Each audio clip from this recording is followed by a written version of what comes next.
Greetings from Chams Media, and we are glad you are in time for the show. Today we bring you yet another out of the ordinary business owned by a Kenyan here in the US. And we met at the Houston chapter of the ongoing Daring Abroad Investment Forums. Yes, that's the spirit of the forums. I'm talking about Eliud Mwatha Kimani, who runs a high-end transport business. Yes, he serves VIPs.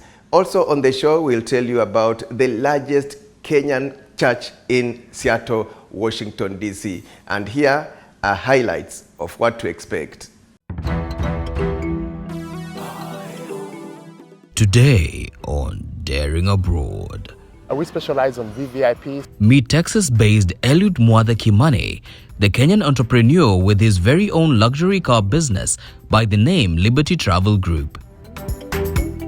Find out how he hit the road and how he's able to keep moving forward one trip at a time. Get Fortune 500 CEOs, celebrities, global icons, vice presidents, presidents. This, as the Kenyan Community International Church in Seattle, Washington, creates a space for Kenyans to exercise their faith and traditions while abroad. It took us about 18 years probably to get here.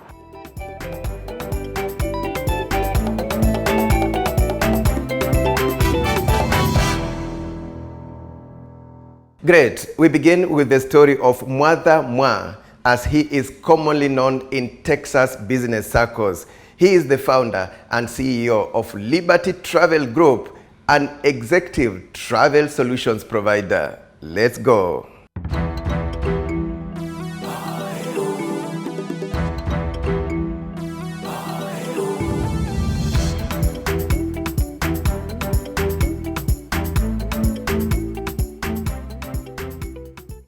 Thank you, Eliud, for this interview, and what a ride. Enjoy sana. I'm glad you like it, Alex. Yeah, Thank you. With the nice weather, summer. Yes. Best Best place to be in the US. Yes, and good, especially in good Texas. machine. Thank you, thank you. We use this to move our clients around. One of many on the fleet, taking our folks around the US, all lower 48 states of the continental US. Of course, including Alaska and Hawaii. We're always happy to give our clients a ride, wherever they want to go. Your fleet, how many vehicles do you have? We have about 6 vehicles right now on the fleet, but we have access to as many vehicles as you want, not just in Texas, but across the country for our clients.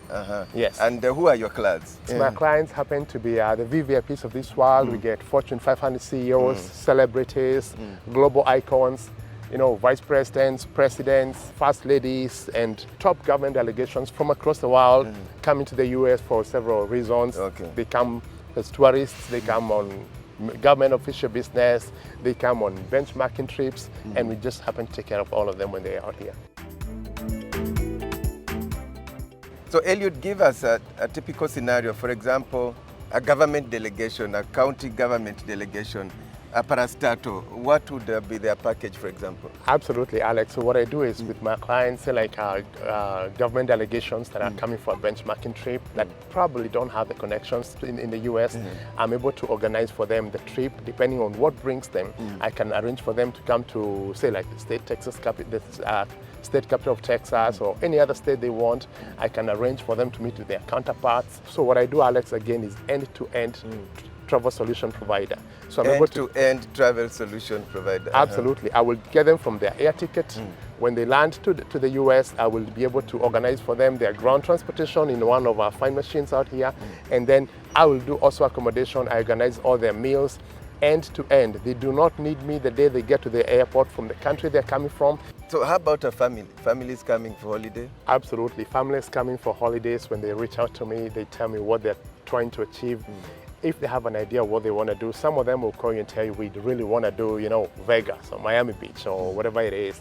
I custom make tours for them and trips and the holidays by the number of days, by where they want to go, by how they want to travel. Some of the families want to travel commercial. Some of the families from some countries insist on getting on private aircraft travel, and I'm able to arrange their private jet transport across the country and plan for them a holiday per their needs. It depends. It could be a family that has young kids, so probably Florida does better for them with Disney World, right?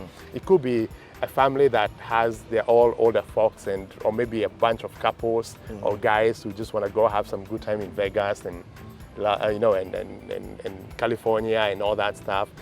Every family has different needs. Every vacation group. The vacation groups has families, couples, the so-called my boys club, or maybe even the girls sisters taking a girls trip. Depending with the kind of folks I have and who's coming, I make custom-made travel trip arrangements for them. Yeah, I would imagine anybody, even myself, my family, if I were to plan a trip to the US, I would be paying commercial rates from the air tickets to accommodation and so on. But for you now, being that it's your industry, you've been doing it, do you have certain partners? Is there a way then you make the price better, cheaper, affordable because it's your sector? Because I am an accredited travel agent, I am able to get them better rates, and then when you put them all into one package, it becomes even cheaper because of the profit margins go down, and what we charge our clients is less when it is a package, as opposed to when they have to take separate bookings for hotels, separate for ground travel, separate for air tickets. I put it all in one package. Okay, and you said you do this across the US? Across the US, all the lower 48 states, all 48 states, and Hawaii and Alaska, and also Canada. Yes. So what made you venture into this? You know, travel, I guess, is in my DNA. I tried a bunch of stuff when I came to the US almost 20 years ago. Came into travel, I loved it. I left for a little bit and I figured out I was lost, and I came back to where I belong, and this is travel. I love it. It is my life. It's a natural thing for me to do. Is this your day-to-day job? Is this a side hustle? No, it is not. This is my full-time job. Full-time job? This is my full-time job. Self-employed? Absolutely. Self-employed for more than 12 years now. Full-time job. So do you have offices across? How do you run it? I run it from my office in Dallas, Texas, but I can operate, I'm licensed and registered to operate in the entire US and Canada, and I have affiliates across the country. I could have a delegation landing in New York, another delegation landing in Texas, and another one in Florida at the same time, seamlessly.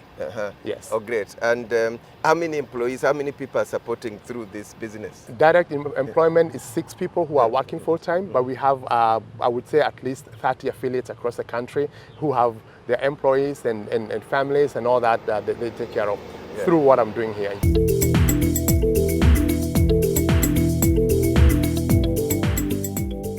Your journey to the US, where does it begin? When was this? My journey begins deep in the heart of rural Kenya. I grew up in Kiambu County, for a guy who went to school barefooted, and by the grace of God, worked my way up through school.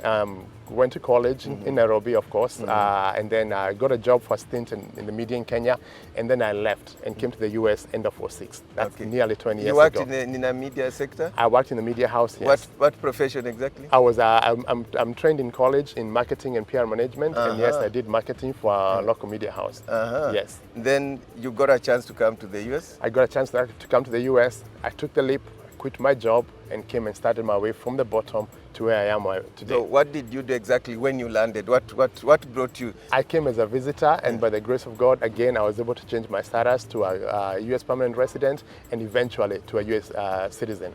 Yes. So ukifika ulipata job immediately? No, but I struggled. Not a bit actually. I struggled a lot. I did all the odd jobs that you hear of. I'm sure you've had a lot of stories. We know. I've done them as well. Yes, I've done every single odd job in this country. Odd hours, terrible jobs, low pay.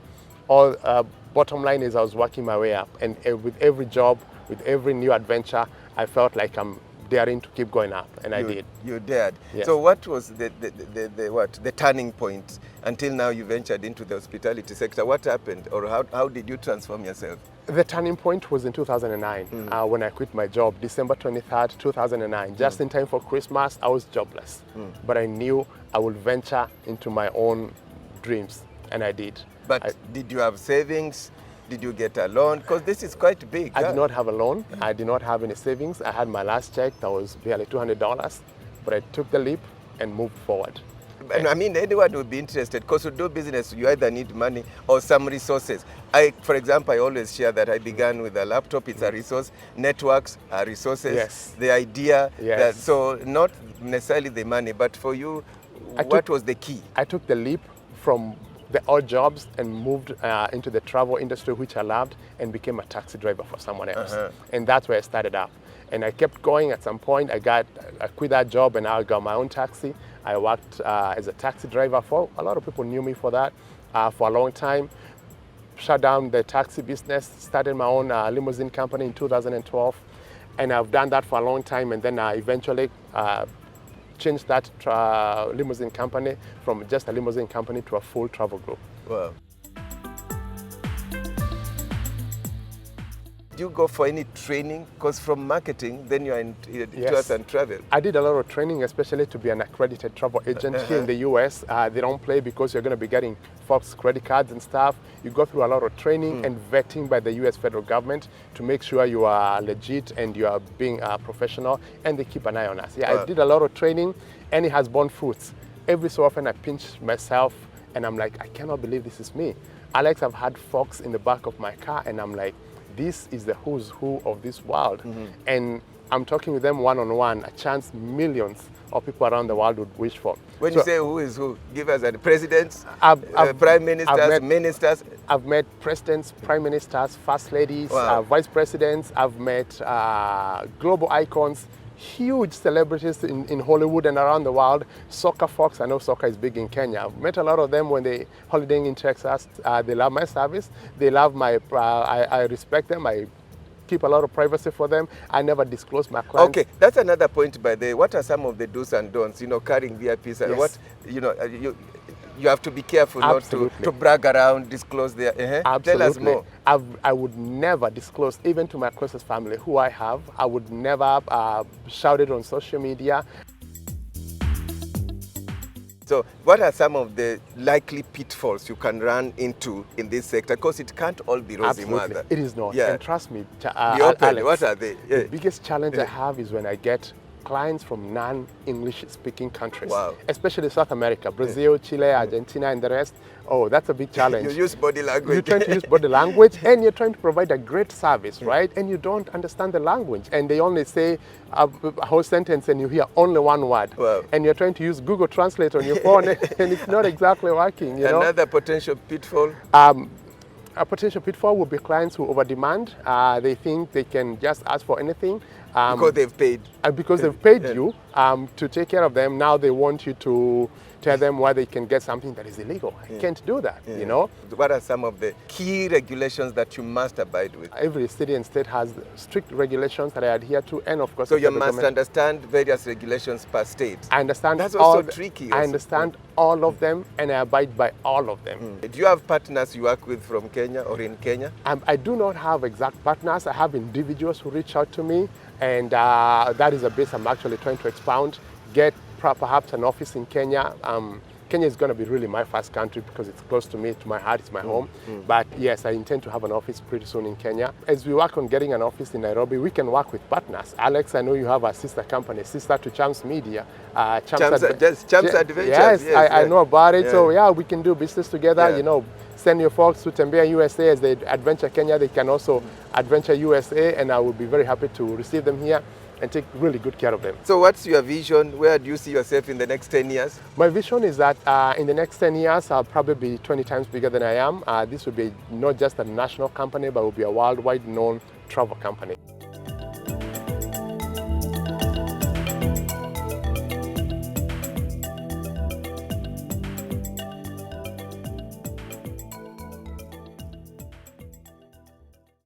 What a story, and indeed dreams are valid. From a taxi driver to a founder of a company that is providing transport services to executives. And on that note, we take a short break. When we return, it took us about 18 years probably to get here. We will feature Kenya Community International Church, one of the largest Kenyan-owned churches in the world, and it is based in Seattle.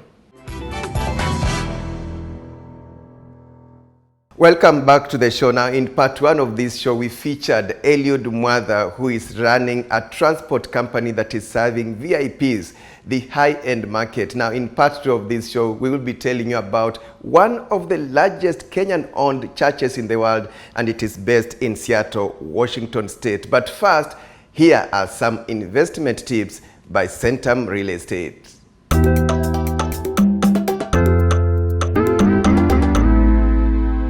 Investment tips with Centum Real Estate. Centum Real Estate.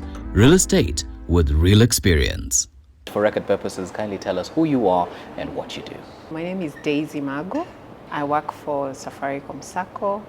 I work in the marketing and business development, where we are very passionate about cooperative movement and bringing in members and empowering members in terms of asset financing and taking them to the next level. Interesting. Now let's talk about process. How does one begin? When you're looking at a SACCO, first of all, you have to be a member of an identified SACCO. For us at Safaricom Sacco, number one, you have to be a member for at least 6 months. Build your account for 6 months, and then we are able to finance you up to 10 times your savings. Of course, it will be based on ability to pay. So if you're looking at a house of about 10 million, are you able to service it for the next 20 years? We are giving you a tenor of 25 years. And it does not matter where you are, because our digital channels are very flexible. You are able to even borrow a loan. We have facilitated a number of diaspora members. So from anywhere, at the comfort of your desk or from wherever you are able to access a mortgage facility. Once you identify the house that you want, because it depends with the specifications of the client or where you want to live for your next home, the next one will be now to check your ability to service that loan. And once that, we do an appraisal, and then we are able to do the legal documentation and then transfer the house to you. And it only takes about a month to do that, 30 to 60 days to have the house perfected in your name.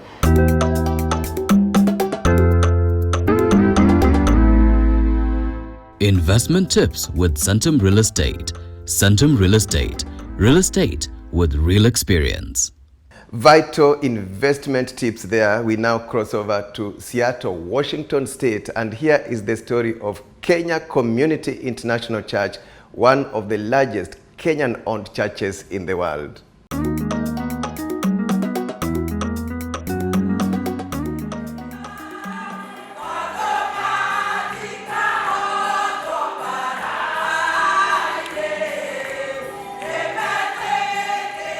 A Sunday service at the Kenya Community International Church in Kent, Seattle, Washington State. Yes, KCIC, as it is commonly known, was opened in 2023, and it is now a vibrant house of God and a meeting point of the Kenyan community in Seattle. We've got 2 services, one from 10 to 11:30, the other one from 12 to 2 p.m. We've got classes where we are teaching our children Sunday school. We have a boardroom where we are meeting for various meetings. We are also having a hall that we are using ourselves at the Kenya Community International Church, and the community is coming with all the activities that they are needed to do. This is a project that we initiated in the early 2000s. Our parents, our shoshos, our dads, our moms, they started coming up with this concept and feeling the urge to put the people together and to get the community together in a building that was called after our God and how we feel about our God. So we started with doing the small fundraisers in the early 2000s. So it took us about 18 years probably to get here. Yes, over 18 years to get here, but a well-deserving journey that has been fulfilled. Chams media team visited this place in February 2022 when the church was still under construction.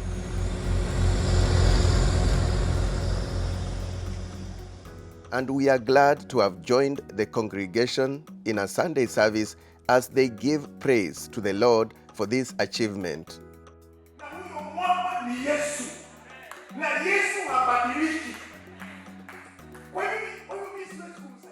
We had some Kenyan influencers and people who worked in the space with our architect and our civil engineer, but we didn't have at the time people who are fully capable of implementing the architectural design on their own. So we had some other people from Kenya also participate with our architect, but the civil was mainly a civil engineer that's local because they know the local code and everything that we needed to do locally.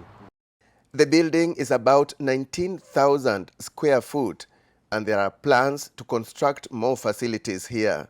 It has everything we need and most we prayed for. The property is about 4.35 acres. So we've built on about half of it. Some of the other area is dedicated to the wetlands, which is a requirement in code because we are next to a river. There's a river that runs behind us. So we have about a small other area that we can develop, and we are really looking forward to developing that for some additional parking, which we need, some more things that we need for our children. We need a bigger playground, a basketball court, and things like that we need for the future. This is an immigrant church. And what we did, some of us have been here for a long time. And like the children of Israel, everywhere they went, they planted an altar. So when we came here a long time ago, we had no place to worship. We would go to other people's churches, we rent, or we are just allowed to use it. But now we feel proud that now we have bought this property, we have built our church, and we feel that ownership.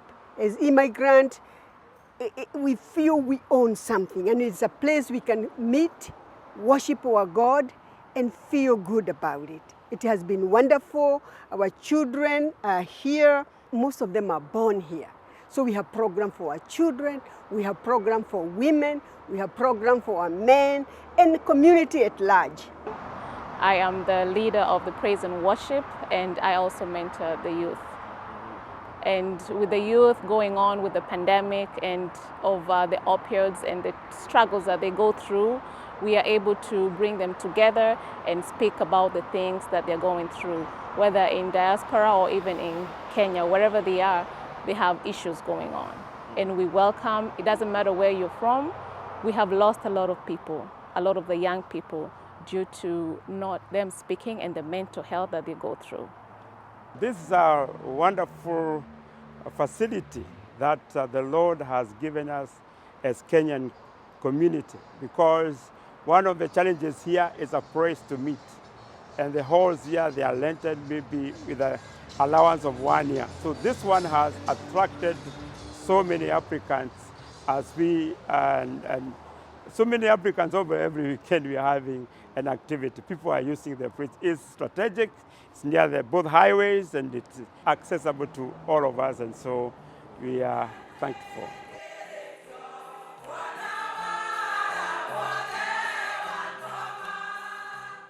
The leadership says this is not just a church for Sunday services, it has more to offer to the community. This is where weddings are done in our church. There is a hall where the celebrations are done. We have health awareness services being done where we come to be checked and make sure we are healthy. And people come to hold meetings here. So this facility, the Kenyan Community Church, offers more than a church. There's a church, yes, but it's has been a good blessing, a good gift to our community. It's a place we feel is at home. We are at home. When we are here, we really feel like we are in Kenya. It's another subsection of Kenya, and we feel that proud, that pride. And that's a glimpse of the Kenya Community International Church in Seattle, Washington State. Praises be to God.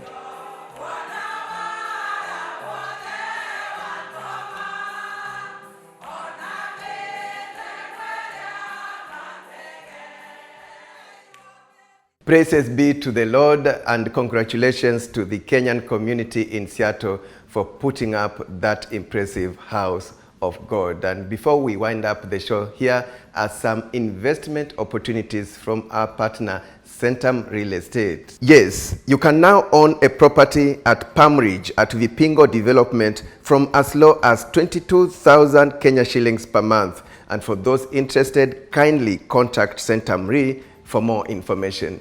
That's how we wrap up the show. Always a pleasure having your company. And if you want to watch it again, you will find it on our YouTube channel, that is Chams Media TV. For those who've not subscribed, kindly subscribe to the channel. On behalf of my crew at Chams Media, many thanks for watching. See you again next time.